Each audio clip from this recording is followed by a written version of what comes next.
मैत्रिणींनो, तुम्ही आजपर्यंत अनेक प्रकारचे शेव खाल्लेले असाल, परंतु उपवासासाठी केवळ बटाट्याचे शेव खाल्ले आहेत का? नाहीत ना? मग आज मी तुमच्यासाठी अशाच प्रकारची एक नवीन रेसिपी घेऊन आलेली आहे, ती म्हणजे बटाट्याचे शेव.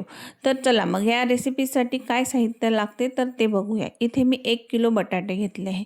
बटाटे हे फक्त लालच हवे, पांढऱ्या बटाट्याचे इथे हे शेव बनणार नाही. म्हणून ही तुमच्यासाठी एक खास टिप्स आहे की आपल्याला बटाटे हे लालच घ्यायचे आहे. त्यानंतर कुकरमध्ये थोडं पाणी घालायचं, त्यामध्ये बटाटे लावायचे. बटाट्यामध्ये अगदी नाममात्र पाणी टाकायचं आणि 4 शिट्ट्या होऊ द्यायचे.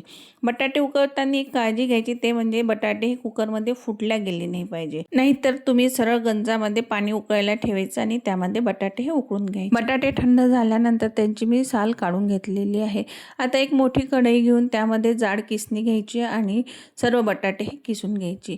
हे शेव बनवताना तुम्हाला दुसरी टिप्स म्हणजे की हे किसलेले बटाटे तुम्हाला 8 ते 9 तास हे फ्रीजमध्ये ठेवायचे. सकाळी जर तुम्ही बटाटे उकडून किस करून फ्रीजमध्ये ठेवला तर संध्याकाळी ते तुम्हाला उपयोगात येईल. तर अशा प्रकारे इथे मी आता कढई ठेवली होती, ती काढून घेतलेली आहे. तुम्ही बघू शकता आता इथे असा ड्राय असा हा आलू झालेला आहे.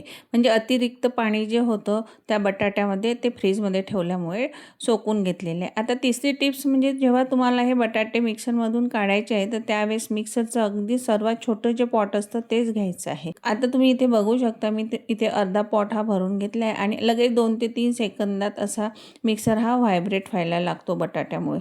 त्याच्यानंतर तुम्ही बघू शकता असा गोळा हा वरती येतो. तर अशा प्रकारे सर्व बटाटे मी मिक्सरमधून थोडे थोडे टाकून हे काढून घेणार आहे. आता याच्यामध्ये आपल्याला उपवासाचं असल्यामुळे सेंधव मीठ हे 1 चमचा टाकायचं आहे. त्यानंतर आपल्याला चहाच्या चमच्यानी अगदी सपाट असं फुलखार हा टाकून घ्यायचा आहे. त्यानंतर येल्लो कलरचा फूड कलर टाकायचा आहे. तोही अगदी 1 पिंच येल्लो कलर हा एवढाच टाकायचा आहे. कारण की जर नुसत्या बटाट्यांचे जर आपण शेव केले तर वाळल्यानंतर ते थोडे काळपट दिसतात. म्हणून आपल्याला इथे 1 पिंच येल्लो कलर टाकून घ्यायचं आहे. सगळं छान मिक्स करायचं आहे. जर मला फूड कलर थोडा कमी वाटला तर मी आणखीन घालून घेणार आहे. अशा प्रकारे फूड कलर आणि मीठ हे सगळं छान एकजीव करायचं. इथे मला थोडंसं असं वाटलं की हा येलो कलर हा कमी झालेला आहे, म्हणून परत 1 पिंचच मी तिथे फूड कलर टाकून घेतलेला आहे. तर अशा प्रकारे सर्व हे मिक्स करून घेतलं. त्यानंतर आपल्याला शेवाचा साचा घ्यायचा आहे.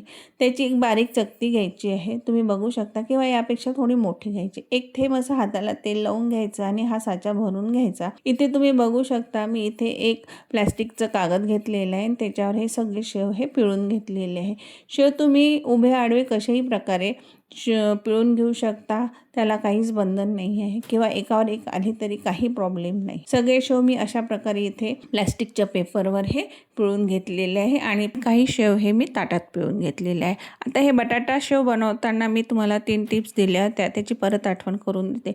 ती म्हणजे बटाटा हा आपल्याला लालच हवा. रेसिपीसाठी लालच बटाटा का तर त्यामध्ये चिकटपणा कमी असतो आणि तो रवाळ असतो, म्हणून इथे आपण लालच बटाटा घ्यायचा. दुसरी टिप्स म्हणजे बटाटे किसल्यानंतर 8 ते 9 तास आपल्याला फ्रीजमध्ये ठेवायचे आहे.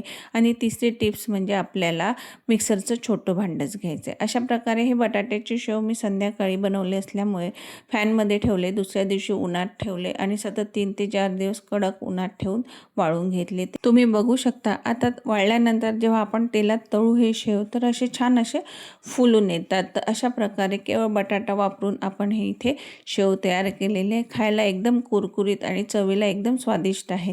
तर तुम्ही बघू शकता एकदम असे हातामध्ये एकदम चुरा होऊन जातात. तर अशा प्रकारे ही नवीन रेसिपी आज मी तुम्हाला सांगितलेली आहे. ही रेसिपी करताना मी ज्या 3 टिप्स दिल्या त्या नक्की फॉलो करा आणि जरूर करून बघा. ही रेसिपी नक्की तुम्हाला आवडेल आणि माझ्या चॅनलला लाईक, शेअर, सबस्क्राईब जरूर करा. धन्यवाद.